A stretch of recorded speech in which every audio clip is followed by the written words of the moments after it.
દિલ્હીથી વોશિંગ્ટન જતી એર ઇન્ડિયાની ફ્લાઇટમાં મુસાફરી કરી રહેલા એક ભારતીય વૃદ્ધાની બિઝનેસ ક્લાસની સીટ બીજા કોઈ મુસાફરને ફાળવી દેવાઈ હોવાનો એક મામલો બહાર આવ્યો છે. આ ઘટનામાં બિઝનેસ ક્લાસની ટિકિટ હોવા છતાં પણ મહિલાને ઇકોનોમી ક્લાસમાં વોશિંગ્ટન ડીસી સુધી મુસાફરી કરવાની ફરજ પાડવામાં આવી હતી, જે અંગે તેમની દીકરીએ સોશિયલ મીડિયા પ્લેટફોર્મ એક્સ પર પોતાનો આક્રોશ વ્યક્ત કર્યો છે. વિતાસ્તા નામની આ યુઝરે એર ઇન્ડિયાના આ વર્તનને ઘૃણાસ્પદ ગણાવવાની સાથે એરલાઇનને પોતાના પેસેન્જર્સની કોઈ ફિકર ન હોવાની પણ ફરિયાદ કરી હતી.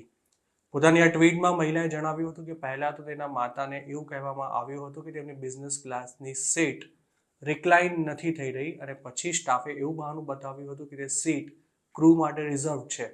જોકે ફ્લાઇટ ટેક ઓફ થઈ ત્યારબાદ બીજા કોઈ પેસેન્જરને આ સીટ ફાળવી દેવામાં આવી હતી.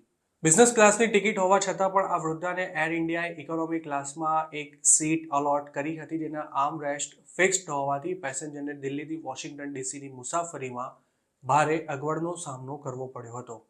એર ઇન્ડિયા સામે ટ્વિટર પર ફરિયાદ કરનારી મહિલાએ એમ્સ્ટરડમથી 27 માર્ચના રોજ રાત્રે 2 વાગે ટ્વીટ કરી હતી, જેનો એર ઇન્ડિયાએ તે જ તારીખે બપોરે 12 વાગે જવાબ આપતા એવું કહ્યું હતું કે એરલાઇન આ મામલે તપાસ કરી રહી છે અને જલ્દીથી પેસેન્જરનો સંપર્ક પણ કરવામાં આવશે.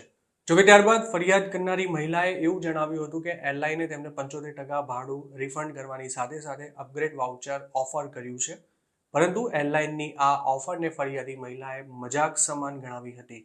એણે એવો પણ આક્ષેપ કર્યો હતો કે દિલ્હી એરપોર્ટના ગ્રાઉન્ડ સ્ટાફે તેના માતાને એવું કહ્યું હતું કે જો તેઓ બિઝનેસ ક્લાસને બદલે ઇકોનોમી ક્લાસમાં ટ્રાવેલ કરવા તૈયાર નહીં થાય તો તેમનો લગેજ એરક્રાફ્ટમાંથી ઓફલોડ કરી દેવામાં આવશે, તેમજ તેમને ફ્લાઇટ છોડવી પડશે. ઉલ્લેખનીય છે કે 12 ફેબ્રુઆરી 2024ના દિવસે બનેલી એક ઘટનામાં ન્યૂયોર્કથી આવેલી એર ઇન્ડિયાની ફ્લાઇટમાં મુંબઈ લેન્ડ થયેલા એક વૃદ્ધ ગુજરાતી કપલને અગાઉથી વ્હીલચેરનું બુકિંગ કરાવાયું હોવા છતાં પણ તેમને એક જ વ્હીલચેર આપવામાં આવી હતી. વ્હીલચેર માટે લાંબો સમય રાહ જોવી શક્ય ન હોવાથી પોતાના પત્ની સાથે અમેરિકાથી આવેલા બાબુભાઈ પટેલ નામના વૃદ્ધ પેસેન્જર ચાલતા જ ઇમિગ્રેશન કાઉન્ટર તરફ ગયા હતા, પરંતુ તેઓ ત્યાં પહોંચે તે પહેલાં જ તેઓ ઢળી પડ્યા હતા અને ગણતરીની સેકન્ડોમાં જ તેમનું મોત થઈ ગયું હતું. આ મામલામાં એર ઇન્ડિયાની બેદરકારી સામે આવતા ડીજીસીએ દ્વારા એરલાઇનને 30 લાખ રૂપિયાનો દંડ પણ ફટકારવામાં આવ્યો હતો.